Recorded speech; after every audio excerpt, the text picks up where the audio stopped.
Salve rapaziada que acompanha o meu timão, aqui é o Andrew Souza com mais um 90 Minutos em 5 e dessa vez para falar sobre uma vitória do Corinthians, uma vitória com a cara do Corinthians, né? Aquela vitória que vem ali aos 49 do segundo tempo, já com um jogador a menos, não jogando nada, mas enfim, estamos aqui para analisar com um pouquinho mais de ânimo, né? Um pouquinho mais de humor nessa vitória na estreia do Wagner Mancini, que falou muito na coletiva, queria um Corinthians com o espírito de Corinthians, né? Voltar às raízes, e acabou que conseguiu de fato, um time com raça, um time que até o final lutou, o Xavier conseguiu ali numa dividida deixar o Everaldo na cara do gol, e o Everaldo conseguiu fazer o gol. O Everaldo que vinha sendo bem criticado pela atuação, enfim, um jogo com a cara do Corinthians. Vamos começar pela escalação aí na estreia do Wagner Mancini. Acho que a principal novidade positiva aí foi a entrada do Xavier no time titular. Ficou comprovado ali por A mais B que ele é o primeiro volante desse time do Corinthians, ele é o titular absoluto, não tem concorrência pro Xavier. Eu não vejo ninguém que, esse jogador vai oferecer isso a mais, esse jogador vai oferecer aquilo a mais. Eu acho que o Xavier é melhor marcando do que o Gabriel hoje, é melhor passando do que o Gabriel hoje. O Gabriel é o seu principal concorrente, talvez um Camacho, mas o Camacho entrou muito bem ao lado do Xavier, né? Então pode ser que essa dupla seja uma opção. Eu sei que muita gente vai ficar chateada e vai falar nos comentários que eu elogiei o Camacho, vai ficar um pouco pistola, mas acho que o Camacho tem o seu valor e entrou bem nesse segundo tempo da partida. Enfim, o Xavier titular aí, boa notícia para Fiel, titular absoluto, acho que não deve sair do time, deu assistência e jogou muita bola novamente. No meio de campo, o Mancini resolveu colocar ali uma trinca de volantes, né? Muita gente reclama dessa trinca de volantes por ser um time defensivo, mas não necessariamente. Acho que a ideia era boa com o Ederson e com o Ramiro. No começo do jogo o Corinthians chegou a criar bastante ali, né? Mas acho que faltou bastante do jogo. O jogo que foi outra novidade, o Coelho tentou na sua despedida um time sem centroavante, o Mancini preferiu colocar o Ju ali, tirou o Luan, deixou o time meio que sem 10, né? Com o Matheus Vital e o Léo Natel abertos.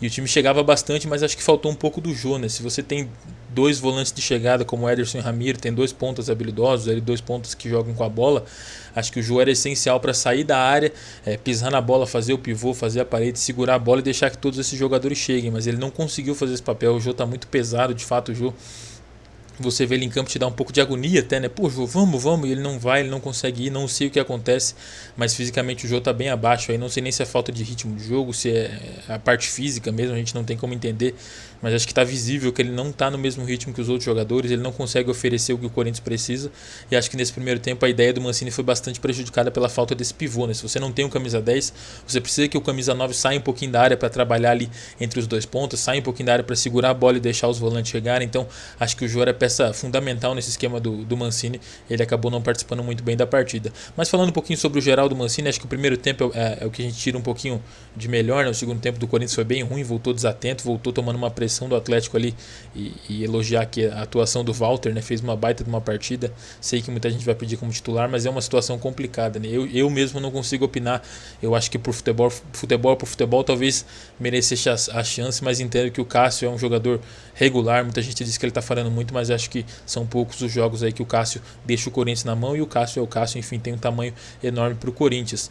Mas falando sobre o jogo do Mancini, acho que fica uma imagem um pouco positiva, sobretudo do primeiro tempo, né, que o time estava um pouco mais descansado, um time mais organizado que o do Coelho, né? Não que fosse muito difícil, vocês vão comentar aí nos comentários, mas um time que tinha uma cara de fato de um time que sabia um pouco o que fazer, com a bola se desenvolveu bem mais fácil, né? Conseguiu trocar alguns passos, o Piton cresceu bastante, não vinha jogando bem com o Coelho, então acho que o Mancini deixou uma imagem legal, uma imagem do que vai ser o time dele. Acredito que vai ser esse time organizado e competitivo, né? No começo do jogo o Corinthians criou muita chance, nem muito pela qualidade, mas pela entrega, os jogadores indo até o fim, tentando chegar, enfim, criando as jogadas. O segundo tempo caiu bastante, e piorou depois da expulsão do Bruno Mendes, né? Aqui a gente não pode deixar de falar do Bruno Mendes, patética a expulsão dele, inexplicável, acho que merece aí uma dura repreensão do Mancini, enfim, da comissão técnica, porque não pode fazer isso, né? Com o Corinthians brigando pelo rebaixamento, em qualquer situação do Corinthians, se fosse uma briga por título, uma briga por meio de tabela, vaga na Libertadores, mas ainda mais na situação do Corinthians, é completamente fora não ter noção da realidade, né? Do VAR, do árbitro na frente dele, ele fazer aquilo ali e achar que vai passar impune. Foi expulso, prejudicou muito o Corinthians. No momento que o Casares entrou e melhorou um pouco o time do Corinthians, colocou o Fagner na cara do gol, o Fagner acabou errando a cabeçada. Naquele momento eu sentia que o Corinthians ia melhorar um pouco, o Camacho entrou bem, entrou ligado, e o Bruno Mendes acabou sendo expulso. A boa notícia é que mesmo acuado com um a menos, o Corinthians ainda conseguiu sair bem e criar alguma chance, né? Criou uma chance com o Fagner, criou a chance do gol com o Everaldo e conseguiu sair em alguns contra-ataques.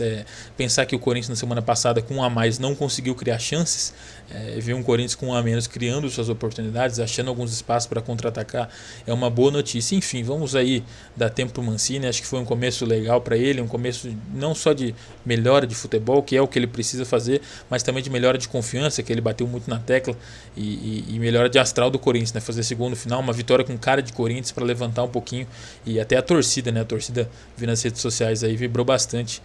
Então espero que seja um começo de trabalho, dá uma tranquilidade. Agora vai pegar um Flamengo aí com o desfalque do Bruno Mendes, vai jogar o Marlon provavelmente, então já é uma pedreira. A torcida tem que entender que é um Flamengo em outro estágio, em outro nível de elenco, e é um Corinthians ainda no começo, então perder para o Flamengo não vai ser o fim do mundo. O importante é ver uma evolução e ver o Corinthians crescendo. Hoje até um empate, acho que a torcida não ia ficar tão chateada por tudo que aconteceu na partida, né? E você vê que o Corinthians tem uma cara de time, tem algumas ideias, algumas coisas. O Mancini teve um dia de treino, acho que com mais treino a gente vai ver um time um pouquinho mais legal de acompanhar, porque estava difícil. Enfim, amanhã, pela primeira vez, acho, na minha participação no Cola Fiel, vamos estar lá eu e o Vitor para analisar uma vitória do Corinthians, né? Então compareça para bater um papo conosco, dar a nota para cada jogador do Corinthians. Amanhã às 19 horas, nesta quinta-feira, vamos estar com mais um Cola Fiel. E é isso, valeu, até o próximo 90 minutos em 5, a gente se vê depois do jogo contra o Flamengo no domingo. Tamo junto e vai Corinthians.